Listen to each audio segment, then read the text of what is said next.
If you live in a cold temperate climate, a mango tree can be a beautiful long-term exotic houseplant, or it can just remain a fun short-term botanical experiment. This video is for people who are interested in the former. One feature of a nice mango tree in a pot is a thick trunk. In a tropical or subtropical environment, this can be achieved rather easily, but the same result can also be achieved in a colder climate. Here are 5 tips to get you there. But be forewarned, there is no shortcut. Tip number 1. Keep it alive. Congratulations, you just managed to germinate a mango seed, or you just received a rare grafted variety purchased from a nursery. That was the easiest part. To thicken the stem or the trunk of your mango plant, you obviously must keep it alive. The stronger your mango plant is, the more unlikely it will die on you. But this is easier said than done, as many experienced gardeners often fail to keep a young mango plant healthy indoors in a pot for more than a year. I made a video on how to grow a strong mango plant in a cold climate. I suggest you watch that video after watching this one. The longer you are able to keep your mango plant alive and growing, the thicker its trunk will become over time. Tip number 2. Keep it growing in winter. In warmer climates like Central or Southern California, and even in subtropical climates like Florida, mango trees typically exhibit a dormant phase during winter time. Mature mango trees can also enter a slow growth phase in winter with flowering.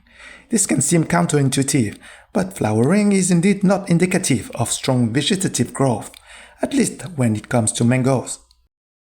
While in colder climates, a potted mango tree is unlikely to grow as fast as a mango tree planted in the ground in Florida, you can actually maintain your potted mango trees in an active vegetative growth phase by bringing them indoors during winter time. The key is to keep them in a room with a warm ambient temperature. If you are growing a mango tree as a houseplant, which is the purpose of this video, this should not be an issue. But if you plan to overwinter your potted mango tree in a garage, the garage must be properly heated, so to not interrupt the vegetative growth phase of your plant. I will not go below 10 degrees Celsius. 20 degrees Celsius will be ideal. The warmer, the better. Remember that the soil temperature is as important as the air temperature. In my area, temperatures frequently drop below -10 degrees Celsius in winter. Even with an ambient air temperature set at 20 degrees Celsius in the garage, the temperature at floor level can drop below 10 degrees Celsius during those coldest winter days. Raising a potted mango tree above the ground adds a few precious degrees to the temperature of the soil and will help keep the plant in an active vegetative growth state. Also, do not wait too long before bringing your tree indoors in the fall when temperatures start to drop. I bring my mango tree inside when nighttime temperatures consistently remain below 10 degrees Celsius. This is my mango tree pushing new growth when temperatures outside were well below -20 degrees Celsius. That same winter, many mango growers in Florida were wiped out by a -2 degrees Celsius cold snap. So do not take any chance and learn to keep your mango trees thriving in winter. Tip number 3. Shape it. Now you have mastered the art of keeping your mango tree growing year-round. You may have noticed that a young mango plant often grows straight up on a thin stem. It can take mango seedlings several years before they start to branch out. Even young grafted mango trees sold in nurseries can exhibit this growth pattern, and those young trees often come with a stake to support the thin, weak trunk. I don't know about you, but to me a houseplant with a stake is an eyesore.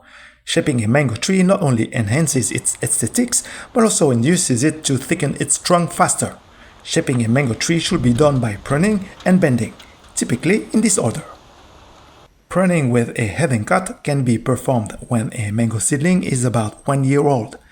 Wait at least until the last newly grown segment is old enough before pruning. More on this later. If you keep your mango tree in a vegetative growth state year-round, the timing of the pruning matters less than the health of the tree. The rule of thumb is to avoid pruning your tree when it appears to be weak or sick. Fix the issues first and prune into strength. Pruning a mango tree early in its life cycle promotes branching, which in turn promotes trunk thickening. A little known fact is that more horizontal branches induce faster thickening, as a more horizontal branch exerts more mechanical stress on the trunk. A wider angle can be achieved by bending and tying down the branches that were pushed out by the tree after it was pruned with a heading cut.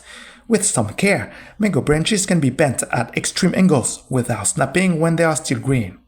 Tip number 4. Let it grow. After all the pruning and bending, observe how your potted mango tree responds. I like to let my mango trees grow naturally until the main scaffold branches are established. If you cannot resist the urge to further prune your potted mango tree, leave at least one main branch grow naturally. The thickness of the trunk is indirectly related to the height and foliage of the tree. Keep in mind that if you opt to further prune your tree to promote more branching, this technique is more effective when the branch to be pruned has fully undergone lignification, after it has turned from green to brown. Typically, potted mango trees take more time to lignify new growth, as they are usually more subject to improper watering issues and more prone to nutrient deficiencies. Instead of further pruning my potted mango trees, I like to follow another route to strengthen the main scaffold branches and thicken the trunk. Which leads us to tip number 5, ground it in summer. Grounding, also known as earthing, has been practiced by humans since antiquity by ancient civilizations including Greeks, Romans, and Egyptians. The earliest documented evidence of this practice is found in traditional Chinese medicine. Traditional Chinese medicine recognizes the earth's energy as essential for balancing the human body's vital force, or qi. Interestingly, the concept of qi is not limited to humans and animals, but extends to all living things, including plants. The Western medical and scientific community has long considered grounding to be pseudoscience or related to the placebo effect. However, since the late 1990s, there has been a renewed scientific interest in grounding for humans, like this peer-reviewed paper published in 2012 in the Journal of Environmental and Public Health. The current prevalent scientific theory explains the benefits of this practice by the transfer of free electrons from the ground into the human body. And believe it or not, scientific studies have also investigated the benefits of grounding for potted plants, like this paper published by a Korean team in 2017. I covered the related subjects of electroculture and plasma culture in previous videos. You may want to watch them. Now, whether you believe or not that grounding can actually help your potted mango tree thicken its trunk via a transfer of free electrons or via an alternative explanation involving plasma energy or plasma-activated water, another energy source will definitely help your mango tree thicken its trunk if that energy is properly harnessed.